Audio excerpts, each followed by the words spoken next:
Que quelqu'un achète, il faut qu'il soit stimulé émotionnellement.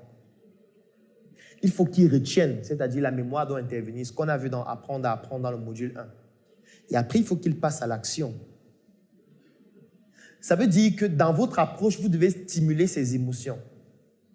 Pour stimuler ses émotions, la première des choses, c'est de pousser la personne à comprendre qu'il a un problème, même si c'est un problème qui n'est pas conscient pour lui. Donc, quand vous abordez quelqu'un et que vous voulez lui vendre un produit, il ne faudrait pas qu'il se rende compte qu'au départ, vous voulez directement vendre un produit et gagner de l'argent. Non, ce n'est pas intéressant. Puisqu'il aura le sentiment que vous voulez vous enrichir grâce à lui. Et du coup, ça ne l'intéresse pas, puisqu'il se rend compte que vous ne lui apportez rien. Donc, ce que vous devez faire, c'est d'avoir une discussion active avec la personne ou de stimuler la personne à avoir une discussion active avec vous. Ensuite, quand je parle de discussion active, ça prend en considération l'écoute qui, elle aussi, est active. Et l'écoute active veut dire que chaque fois que la personne parle, vous écoutez ce qu'il dit. Et pour pouvoir avoir une écoute active, il faut pousser la personne à s'exprimer. Et pour que la personne s'exprime, il faut poser des questions pertinentes. Des questions auxquelles on ne peut pas répondre par oui ou par non. Si vous rencontrez quelqu'un, vous lui demandez « Est-ce que vous avez bien dormi ?» Il peut répondre par oui ou par non. « Oui, j'ai bien dormi. » Non, je n'ai pas bien dormi. Ce n'est pas pertinent. Par contre, si vous lui posez la question, comment est-ce que vous avez passé la nuit? Là, il est obligé de formuler une phrase. Il est obligé de vous dire, j'ai dormi très tard. Et votre écoute active vous permet de rebondir. Pourquoi est-ce que vous avez dormi très tard? Vous étiez en train de travailler? Oui, j'ai un projet actuellement qui m'embête beaucoup. Je suis en train de travailler dessus et ça me pousse à dormir très tard. Mais votre projet, c'est dans quel secteur d'activité? Je travaille dans le domaine de l'agroalimentaire. Je suis en train de consommer, contacter. Mais ça, c'est très bien. L'agroalimentaire, dans quel domaine? C'est quoi? C'est une spéculation? C'est de l'agro-industrie? C'est de la pisciculture? C'est un produit manufacturé? Et là, il vous donne les détails sur le produit ou alors sur le projet sur lequel il est en train de travailler. Et plus il donne de détails, et plus vous pouvez identifier les problèmes qu'il peut rencontrer.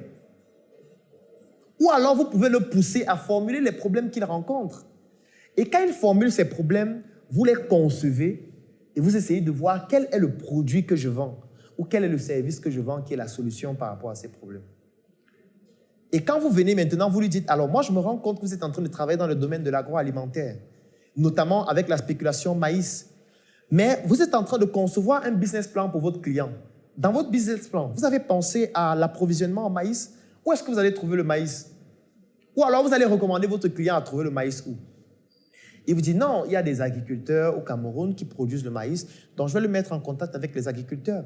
Mais est-ce que vous avez demandé à votre client ce qu'il va faire de votre maïs? Ou alors de ce maïs? Parce que s'il doit utiliser ce maïs pour fabriquer un produit, le coût du maïs aura un impact sur le coût de son produit.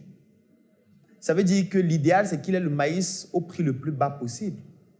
Et là, vous commencez à lui parler du maïs, du marché du maïs, des opportunités dans le domaine du maïs, les difficultés que rencontrent les producteurs de maïs, ce pourquoi le maïs coûte cher. Vous pouvez même prendre un exemple. J'ai un ami qui a une usine agro-industrielle où il transforme le maïs, par exemple, en farine.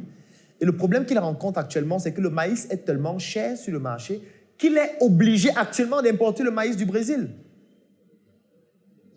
Et quand vous lui expliquez avec suffisamment d'informations stratégiques et importantes sur ce domaine d'activité sur lequel il passe des nuits blanches, il comprend qu'en fait, ça veut dire que vous avez des compétences dans ce domaine. Ça veut dire que vous pouvez l'aider à mieux faire son travail. Et si à ce moment donné, lorsque vous lui avez déjà montré quel est le problème qu'il a et que vous êtes une partie de cette solution, le produit ou le service que vous proposez par la suite devient plus pertinent. Alors, c'est un coffret qui est donc dans ce conditionnement, qui lui aussi, il est très beau. Les finitions, elles sont excellentes, tout simplement.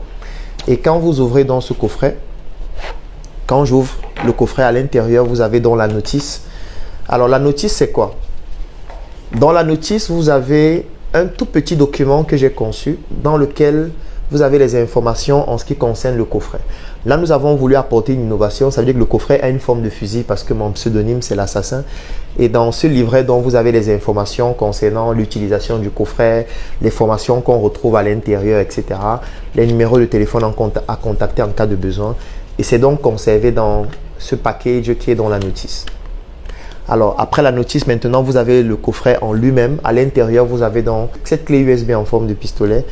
Et voilà, qui est dans ce conditionnement en mousse qui est très bien fait. Les finitions sont excellentes. Quand vous allez le toucher, il est assez lourd. Il est vraiment comme un PA. Et ce qui se passe donc maintenant, c'est que quand vous ouvrez, vous avez la clé USB.